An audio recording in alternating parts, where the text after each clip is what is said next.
So the first video which I have taken is on breast cancer. Yeah, so the kind of questions what usually a woman, having breast cancer would usually ask, and maybe at times they would be shy to ask. Yeah, I've catered to all that. So I've been very blunt with the doctor. Matlab on the point, I don't care what the doctor feels or not, but I've been very, very, very blunt. So today our subject is about breast cancer. So normally what people want to know is that if you feel a lump on your breast, or if you feel any abnormality on your breast, is it necessary that it is breast cancer? Breast cancer lumps are seen in many people, and the lump does not mean cancer. There are many types of the lump.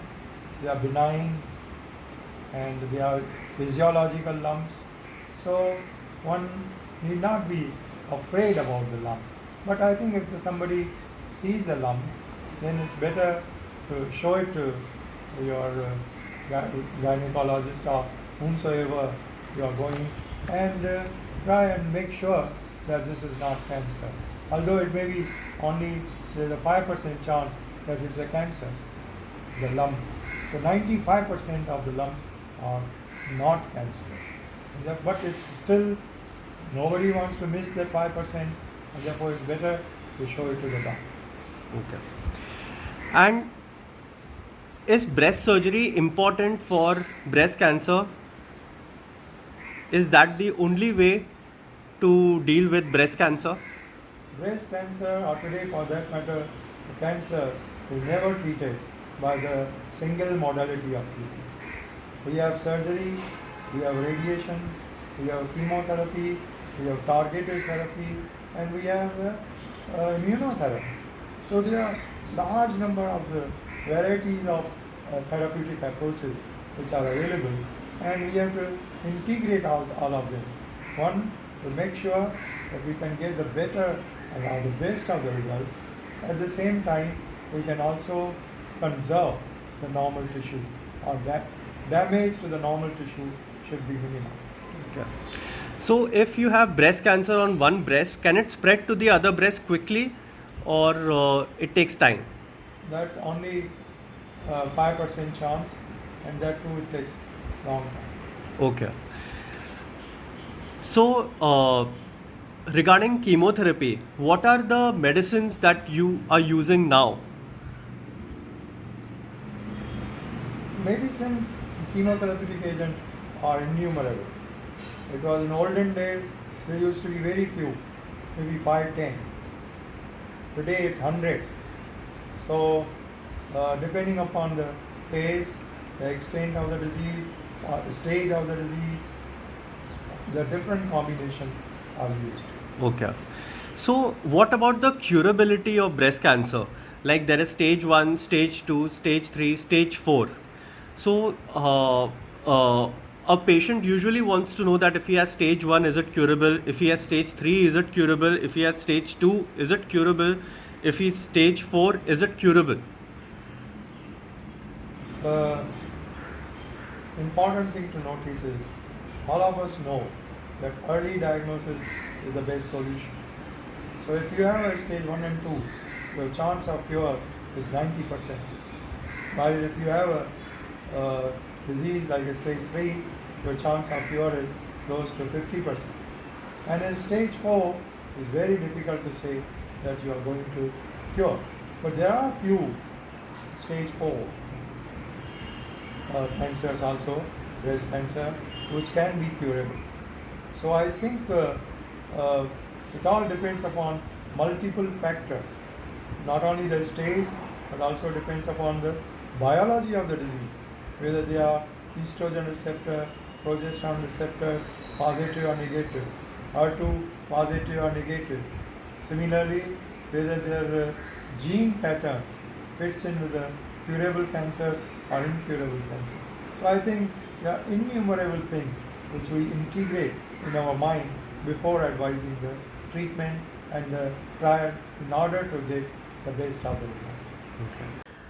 Okay, Dr. Advani, I wanted to ask you, stage 3 and stage 4, yes, the curability is a little challenging for the doctors, but is the disease controllable? When we say that it is not curable, it does not mean that the patient is going to die tomorrow. In fact, that never happens. People today with a breast cancer stage 4 are living beyond 10 years. So that is because we have so many drugs, chemotherapeutic agents, the targeted therapies, that we are able to keep them going for as long as possible. So in stage 4, majority of the patient will definitely, almost all of them, will go beyond 5 years.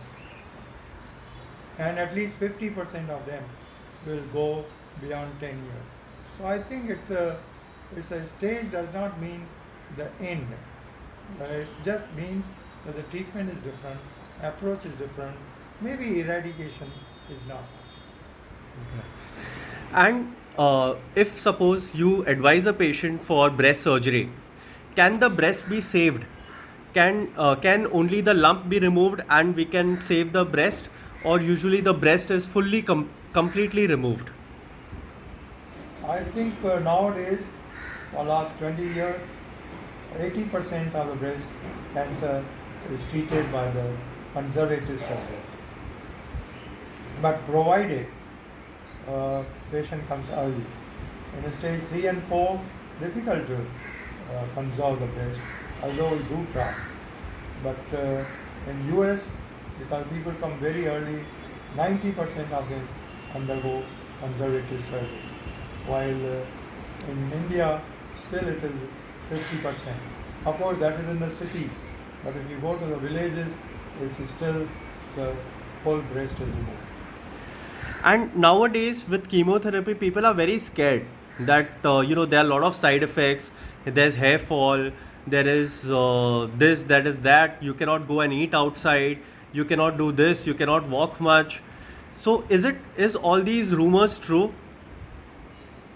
I think there's a lot of people have impression, and because of their past experience from their parents and the grandparents, where they have seen the situation because of the late diagnosis, because of the very rudimentary treatment, the people have gone through a tough time. Today the whole thing has changed. People are coming early. So the treatment which we are giving is very soft and mild. Similarly, the fact that today we have a lot of drugs to prevent the side effects.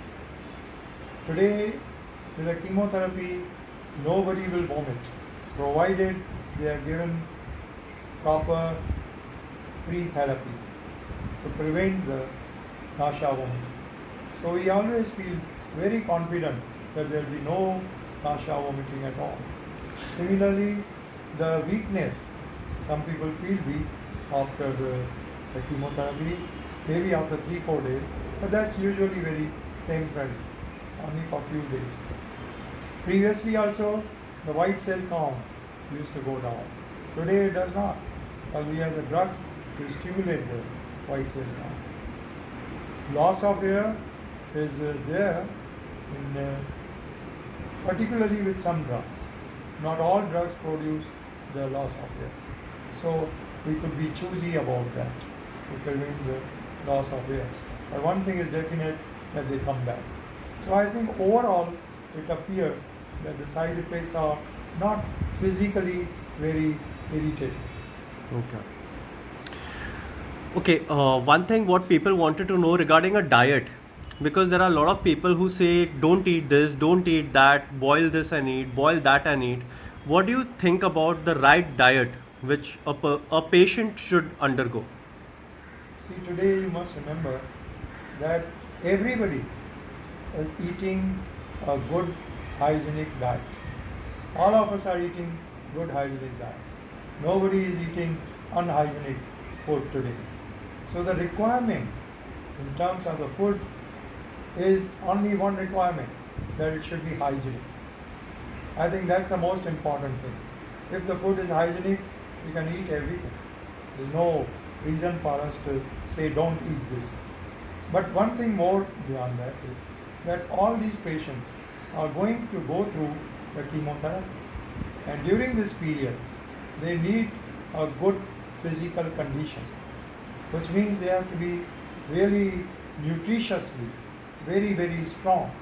So that's why we always emphasize that they must take high protein diet, high calorie diet, so that in case following the chemotherapy, their appetite goes down little bit, they are able to sail through it very easily. So they can have ice creams, curd, other things. Everything they can have it, provided it's hygienic. Okay. So I think that is the most important word that is to be emphasized.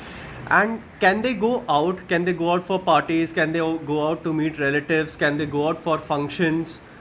Or is there any restriction to that? I think there's again lot of sort of misconception. Some people I know that they have been told that you stay only in the air conditioned room, close all the doors and the windows, and be away from the anybody, even at home people. Now that's a ridiculous thing. That's absolutely ridiculous. The patients are very strong. They need to be or behave like a normal person. And therefore, by closing the windows and doors, by putting on the ACs, you are not able to prevent the infection if it is going to occur. In fact, that will cause more infection. Like ACs are very dangerous. In the sense, if they are not clean, they can spread the infection. And the good breeze is always good.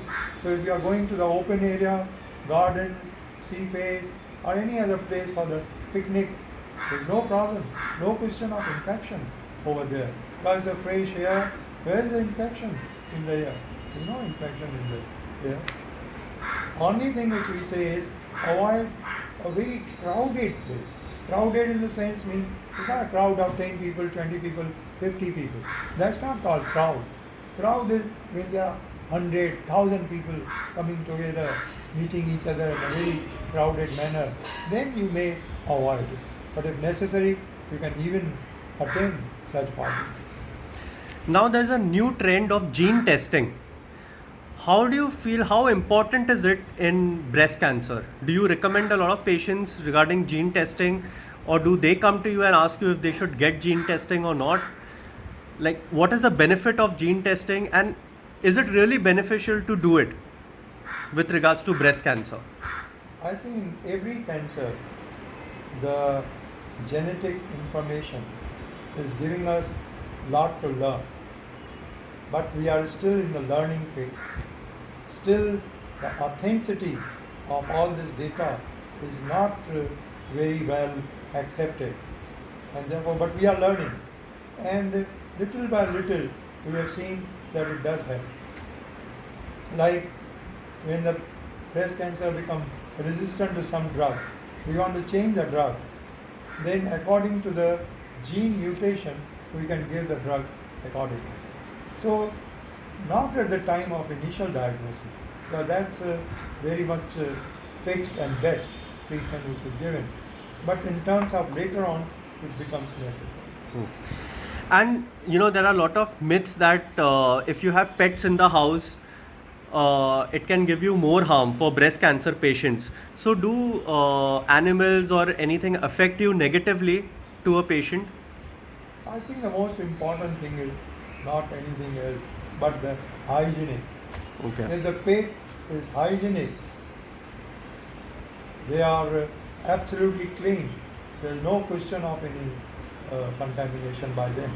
But if the pet is also living outside your house, going into the dirt and all, then coming at home, obviously they will cause a lot of problems. So it all depends upon how well you are keeping them. Is breast cancer hereditary? Only 5% of the breast cancers are hereditary. So that's why whenever we suspect we do the gene testing to rule out hereditary cancer because they require different type of the treatment. Okay. So if a woman is pregnant, can she have breast cancer, or is it usually after that or before that?